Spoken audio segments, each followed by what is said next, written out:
La papillote, c'est une table gourmande qui a dépassé largement les frontières de la Famenne et même des deux provinces de Namur et Luxembourg. Mais le chef a dû éteindre ses fourneaux bien avant l'arrivée du Covid-19. Ouais, depuis fin septembre, suite à une chute à vélo, où je me suis cassé la clavicule omoplate. Donc voilà, ça a bien réfléchi dans la tête et je me suis dit, voilà, le métier va être difficile à reprendre. Et puis le Covid est arrivé. Comme j'avais déjà l'idée depuis un certain temps de passer à autre chose, d'aller plus vers le traiteur, le chef à domicile.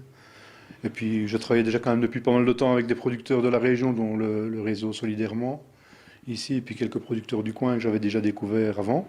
Je me suis dit pourquoi pas foncer dans la brèche qui s'était ouverte et décider voilà, d'arrêter mon restaurant et d'ouvrir une épicerie gourmande. Épicerie gourmande avec service traiteur. Ce sera pour début octobre, car la revalidation n'est pas encore complète. Et Étienne Banneux met ce temps d'arrêt forcé à profit pour peaufiner son projet et aller à la rencontre de producteurs locaux, comme la ferme de Roncherie à Soyères, qui lui fournit le beurre et les yaourts dont il fait des glaces.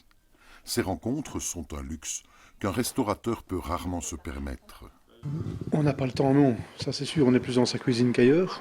Mais c'est quelque chose que je viens de redécouvrir en 9 mois là, d'arrêt de travail, d'un petit peu plus avoir le temps de voir les choses. Même notre région, simplement de s'y promener, j'en prenais plus le temps. Et tout ça, c'est un grand plaisir. Puis en plus, rencontrer les producteurs, c'est quelque chose qui te permet de donner envie aux clients aussi de déguster les produits. Et moi, de toute façon, c'est ce que j'aime. Hein. Pour vous, c'est quand même quelque part aussi une espèce de reconnaissance. Ah oui, oui, bien sûr. Moi, je suis très fière de pouvoir mettre mes produits chez lui et qu'il les apprécie aussi. Je pense qu'il fait une cuisine qui est quand même reconnue dans la région.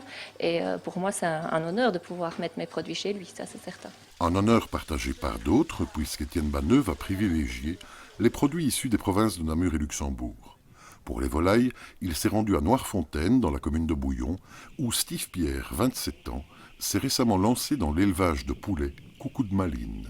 On a la volaille de Bresse en France, en Belgique on a cette volaille quand même avec une belle appellation d'origine. Et de savoir que Steve s'était lancé là, moi j'ai directement accroché et il fera partie de mes produits vedettes. Étienne, je le connais depuis quelques années maintenant et je savais qu'il avait un restaurant, je ne savais pas qu'il allait s'orienter vers une autre branche. Et quand j'ai eu les premiers contacts, que Étienne est venu vers moi, ouais, j'étais... Waouh, c'était chouette, c'est valorisant à 100% et ça donne du baume au cœur et ça donne envie d'aller encore plus de l'avant. Et de faire toujours mieux. Les poulaillers de Steve ne sont pas des centres d'engraissement délocalisés.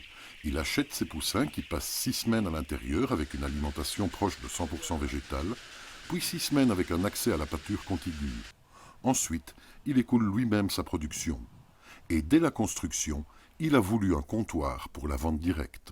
C'est chouette parce que après on a un retour direct du consommateur vers le producteur que nos parents n'avaient pas connu parce qu'avant c'était produire et à bas prix et maintenant je vais dire oui à bas prix on a quand même des prix qui ne sont pas dérisoires mais il y a ce contact là qui fait que c'est valorisant que ce soit pour le consommateur et pour le producteur.